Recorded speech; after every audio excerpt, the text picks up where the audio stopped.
Hello, folks, and welcome to this East Pacific season short summary. We are going to be looking at the one of the worst seasons in Eastern Pacific Basin recorded history and central, kind of, the 92 East Pacific hurricane season. As we can tell, very active, well above average, 27 storms, 16 hurricanes. The record in the Atlantic is 15 and 10 major hurricanes. Major hurricanes, for those that don't know, starts at category 3 and above. From then on, from category 4, you're just probably going to hear category 4 and cat 5. With an accumulated cyclone energy, ACE for short, of 294.3, this is the second highest ACE of any East Pacific season. This is one of only four, is the second chronologically, with 16 hurricanes that happened in just one season. Again, that is crazy. Due to the way that systems move in the East Pacific, though, they very rarely affect land. This is a very good thing.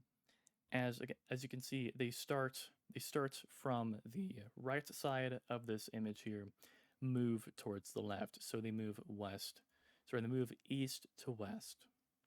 Normally, this can change, and it does. We'll get to one that had this change exactly. Due to this, the tolls are usually low. In this case, though, this season is responsible for 25 deaths and more than $3.5 billion in damage. The first system we're going to be looking over is Hurricane EPac. This thing formed on the 28th of January. That's right, you heard me right. January, not June, January. And had been noted as a tropical disturbance since the 23rd, when it was out as a tropical wave off the coast of Africa. So a very long distance, all the way now here in the Central Pacific Basin. EPac becomes a hurricane on the 30th of January and it peaks on the 2nd of February, reaching Category 3 strength, 115 miles per hour, at an estimated 985 millibars. Some sources did vary on this. I found 895. I found 985. I also found 988. So it's definitely around there, right? EPac, after reaching its peak, would be very heavily weakened by shear. Hurricanes hate two things, shear and land. This one encountered shear. It did not die from this, though. It just barely survived and continued to meander along, slowly dissipating on the 8th of February. EPac holds three important and pretty outstanding records. It is one of the southernmost formed systems in in East and Central Pacific Basin history. It is one of the earliest formed systems in both basins. It is also the most intense off-season system in Central Pacific Basin history. To this day, that is more than 30 years ago. Thank goodness, though, due to the way that this thing barely saw any land, it caused 0 injuries and 0 deaths, with purported minimal damage reported. Hurricane Lester is where things get a little bit closer to home, at least, if your home is the United States and Mexico. Lester originated as a disturbance off the coast of Africa, so again, a very long distance traveled, forming on the 20th of August in the East Pacific. Of course, this is this basin that we're talking about. Lester had a stifled development, however, became a hurricane late on the 22nd of August and peaked early on the 23rd, reaching 85 miles per hour strong at 985 millibars deep. Lester landfell on Punta Abriojos. I apologize if I didn't pronunciate that right. On Baja California Sur on the 23rd of August. Lester would, of course, make a second landfall in Mexico as well, and then entered the United States into Arizona as a tropical storm on the 24th. There, it would drop 5 inches of rain. From this point on, a few days later, Lester merged with the remnants of Andrew, Andrew of which is seen as the right hand storm off of Florida in this image down here at the lower left. On the lower right, on the left is Lester. Lester is responsible for 3 indirect deaths and $3 million in damage. A quick thing here. I mentioned in my video on Hurricane Andrew, which you can check out if you'd like. I'm not gonna force you to. That Andrew was an little bitty baby, but very strong. It was a Category 5, one of the few Cat 5s to make landfall. And we can definitely see this in this satellite image here. Lester is I would say probably average size hurricane, and then Andrew is an little bitty baby, but again, still very, very intense. Hurricane Iniki is a storm that will be getting its own video. It is a important hurricane in the history of the East and Central Pacific Basin. Forming on the 5th of September, Iniki had a very stifled development, becoming a hurricane only on the 9th. However, from this point onwards, a Pacific high pressure to its north would drastically weaken. Iniki took this opportunity to then move north, almost direct north, and strengthen.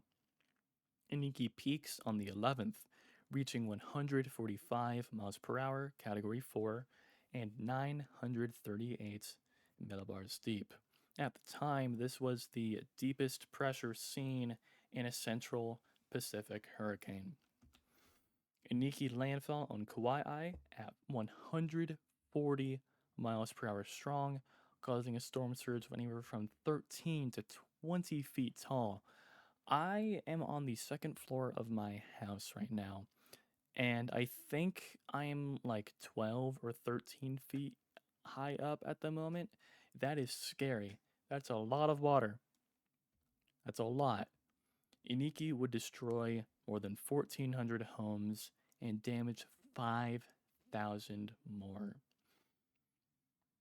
A note that is very important to address is that the CHPC, the Central Hurricane Prediction Center, in control of the Central Pacific Basin, failed to issue hurricane watches and warnings properly. Hurricane watches and warnings are different from tornado watches and warnings and from thunderstorm watches and warnings, where watches are supposed to be issued like 24 to 48 hours out. Warnings are supposed to be issued anywhere from 6 to 24 hours out. It really depends. Those are the main guidelines, and that did not happen, unfortunately. Possibly due to this, Iniki caused 7 deaths and caused a staggering $3.1 billion in damage. Wow. We're moving on to Hurricane Tina. Hurricane Tina formed on the 17th of September and only took 24 hours to become a tropical storm and gaining the name, of course, of Tina. She would fluctuate in between hurricane strength, the very pale yellow dots here, and tropical storm strength, the bright blue dots, until the 28th, where Tina finally would stay a hurricane and then intensify. Tina peaked on the 30th, reaching 150 miles per hour, strong Category 4, at 932 millibar of pressure deep. Tina would, after being a Cat 4 for a while, slowly weaken. Each one of these dots is, I believe, a either 6-hour or 12-hour interval. So we definitely see that it took its time, slowly dissipating on the 11th of October. Due to how slow Tina was, it was influenced by other low pressures or high pressures a fair bit. This happens pretty often with hurricanes. They're influenced by other things a fair bit, with low pressures wanting to go towards each other, high pressures wanting to high pressures will steer low pressures away from them. Low pressures tend to again attract each other, so in this case, opposites do not attract. At the time, though, from start to end, Tina was the longest lasting East Pacific system. This would only be broken 2 years later by Hurricane John, even though Tina had broken a long standing record, which we'll get to right now. The significance of this season is actually fairly intense. Sorry, there's a lot to it. I'll rephrase. No, a hurricane I did not talk about, but still nonetheless interesting. Hurricane Darby would postpone the landing of STS 50. Yes, one of the space shuttle missions. If I'm not mistaken, STS 50 was being run by Columbia. I might be wrong on that, but I think it was Columbia.